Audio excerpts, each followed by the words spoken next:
I am Antonette Bryant, President Business Agent of ATU Local 1555. The reason we called together this press conference is to give you ATU's response to what happened yesterday. We are absolutely disappointed, disgusted, and put off by the board's actions. As you know, I spoke in front of the board along with other negotiating team members and members of the community, asking the board to go ahead and ratify this contract. Given that there's one tentative agreement they're claiming was a glitch. They're claiming was a clerical error or a temp error, which is absolutely false. I want to reiterate, this was not a glitch. It is not a mistake. There is no temp involved. And for them to do that is totally, totally disgusting. We got this agreement in July. It was formatted by the district. We received it signed on August 9th. As you know, we did not settle the contract until October 21st. And even after that, we made packets. We put the packets together for our members. We gave that packet to the district before our members voted on it. They clearly saw what we were voting on. As well, they gave us their packet. 4.8 is on both packets. It's in both packets. I can't say that enough. They knew they signed it. They knew they signed the entire agreement. For them to think that this is a mistake or to represent it that way is totally disingenuous, and it speaks again of the bad faith bargaining that they have been doing from the onset. They brought Tom Hock out here, paid him $400,000 to not negotiate. The time at the table, as you guys already know, was spent saying, no, we got it, okay, in an attempt to bust our union. They were unsuccessful with that. We came from the get-go trying to bargain a good, fair, full contract for the members that stand behind me, for the members that are at work, the members that are off today, and for the riding public. We wanted to ensure that their safety was going to be maintained and, in fact, accelerated. For them to represent that this is a glitch is totally not what happened at the table. It's totally representative of them mischaracterizing, yet again, another piece of what happened at the negotiations table. What I have presented you today is our statement, as well as our chronological order of what happened. As you know, we had a 60-day cooling off period, and during that time there was a 7-day board of inquiry. If you look at our transcripts, it clearly indicates that 4.8 is one of the agreements that were settled. The district did not refute that then. Why would they wait until 5 days after the contract's ratified to say, oops, this wasn't supposed to be in there? Of course it was. And as someone indicated, well, it's a blank signature page. The writing of the agreement is on one page, the signatures are on another. They're saying it's a misrepresentation. It came from another tentative agreement. I challenge anyone, and I will do it again, to match that signature page with any other signature page. You will find that it does not match, and in fact it belongs where it is, behind S4.8. We did not strong-arm Tom Hock. We did not strong-arm Rudy Medina. We did not strong-arm Paul Overseer into signing this agreement. They signed it. We signed it. Just like every other agreement that is in that packet, all three parties for the generals and the two parties for the supplementals signed these agreements in good faith.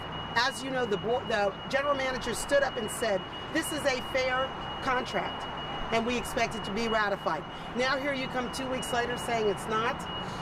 I am so disgusted with this. We spoke with the general manager on Friday. She indicated to us that we could sit down on Monday because they've misrepresented the actual language of the agreement and cost it out. But yet they turn around and say it could be $44 million. We are doing our own costing. It says it's about 1.2 each year for the 4 years. That is a far cry from $44 million.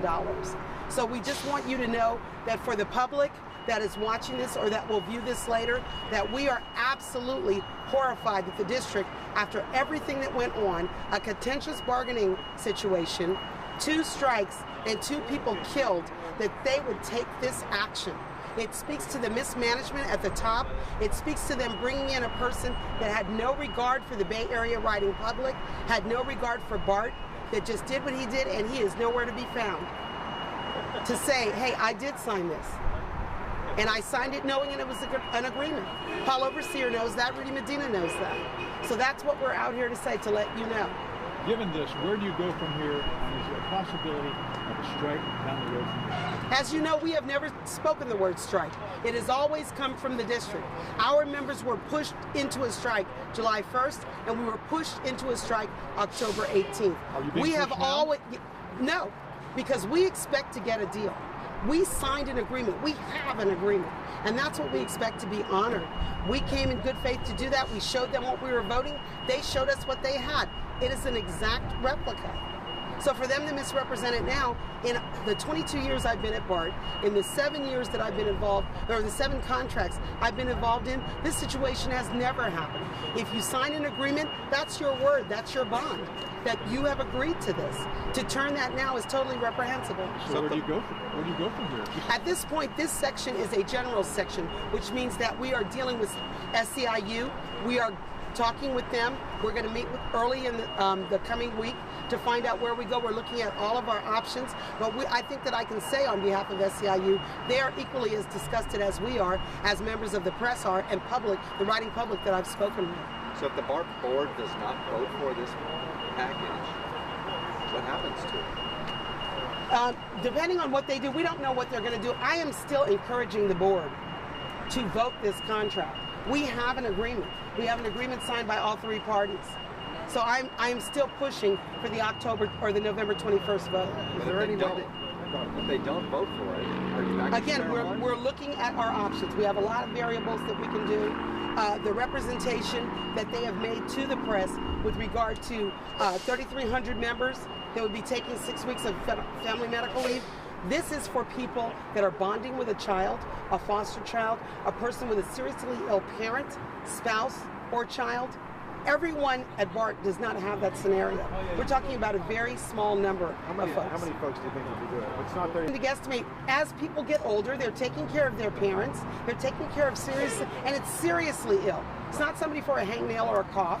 This is a seriously ill situation. The dollar amount. What about the number of people? I don't know the number of people. There's no way for me to know how it'll be impacted. But I know that 3,300 people are not going on maternity leave. They're not bonding with children. That, I know that we don't have. I've been here 22 years. I've never been on family medical leave. I dare say, that the majority of our members are. They count family medical leave. If you go out on a shoulder injury or something, maybe you're out for a day, they're counting that. This is an extended serious illness provision. It is not your basic family law provision. Is it a deal breaker though? Does it need to stay in the package, or is there a way to negotiate? Our members have already voted on a complete package. That's what we took to the members. We don't go back and say, oh, you know what? We want that back now. A deal is a deal, and we've done that. Is there any circumstances in which you consider reopening the contract and going back in? At this point, based on this section, we would have to talk with SEIU on it, and that's what we're going to do, because this section we bargained together. As far as the final contract, the final actual print of the contract, you looked at, showed your members, and management had, who actually printed it up? We print up our own. Okay? So we take all of our tentative agreements, we put them together and format them in a neater style than all the crossings out. We put a cover sheet on that package. They did the same. We exchanged those packages, and they're exactly the same. The housekeeping glitch, if you will, in one of the sections, there was an error with the dates. I believe the dates reflected 2013 instead of 2017. So that's a mistake. That's a glitch.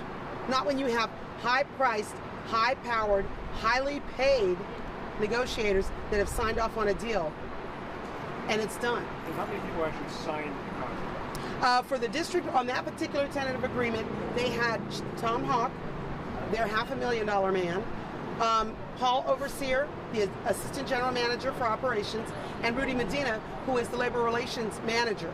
On my side, it is just me as the Chief Negotiator for ATU. For SEIU, I believe they had, I think they had 4 signatures.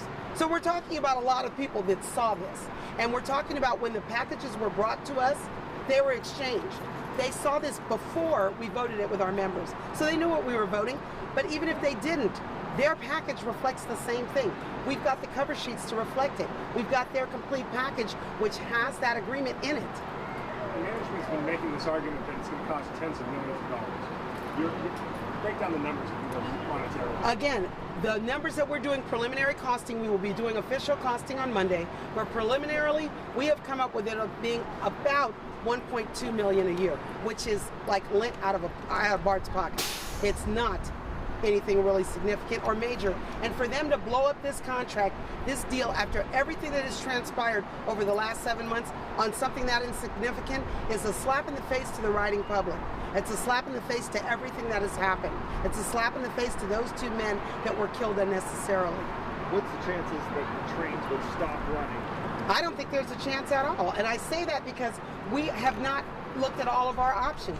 At this point, we have a deal. And so we're going forward with the fact that we have a deal. So any talk about strike or anything like that is not in ATU's vocabulary. Based on what you heard yesterday at the board, what is your sense as to what the board's going to do? I don't know what they're going to do. I am hopeful that they will receive such an outcry from the public. Once the real facts are out, they put out numbers that are totally mischaracterizing this language. And so we have now put our numbers out, and you can see the significant difference in the amount. And so I'm hoping that they will understand that what they're doing is very, very reckless. It's very irresponsible. You're managing the 5th largest transit district in the region, in the nation. And you would take this kind of action after everything that goes on? It's not very responsible, and it's totally indicative of people that don't care about the circumstances that have transpired so far. What happens today and tomorrow? For the next 3 days, we are talking, we're looking at our options legally, we're looking at our options with SEIU, so we will be meeting to confer with our entire negotiator. And you're going to be sort of maybe forced to make some hardcore decisions once the board votes one way or the other. Well, at that point, yes. Once the decision is made, then we will take that step. But at this point, we have a deal, and they have a deal, whether they want to acknowledge it or not. We've got the signed documents. It was in Negotiations 101. You read everything before you sign it, and they signed it. No, I don't think it was a mistake. And it's not a mistake. It's a mistake if you have a date wrong. It's not a mistake when you package it in your package and you have it on your cover sheet and you give it to the other party or the other 2 parties because they also gave it to SEIU. That's not a mistake. It's not a mistake when we listed, the unions listed as an issue that's settled at the Board of Inquiry back in August before the cooling off period was granted, and there was no response from the district saying, oh, that shouldn't be in there. So that's not a mistake. They've had it for 4 months. Is there any room to negotiate on the issue? If somebody said, how about 4 weeks? Or is that something you really can't answer and you're still discussing? We really need to discuss all of our options. There are several that we have right now. And again, because this is not solely an ATU decision, we are going to be meeting with SEIU and we're going to be conferring and seeing what's the best step to take. When do you meet with SEIU? We hope to be Monday or Tuesday. We don't have a definitive date. But definitely we want to meet before Thursday. When's the board voting? Thursday. They're supposed to vote Thursday at 9 a.m. at the board meeting. Okay? Thank you, guys. Okay, so any decisions that you will make will come after the Thursday vote by the board? Well, we'll make some preliminary decisions with SEIU prior to that because we're going to talk about our options and lay out what steps we want to take given various options and scenarios. But Thursday, 21st, will be the defining moment, if you will, because we're expecting the board to vote on this. Thank you. And obviously, if they approve it, then no big deal. Right. We keep it moving, which is what we expect should happen anyway. Thank you, guys. Thank you.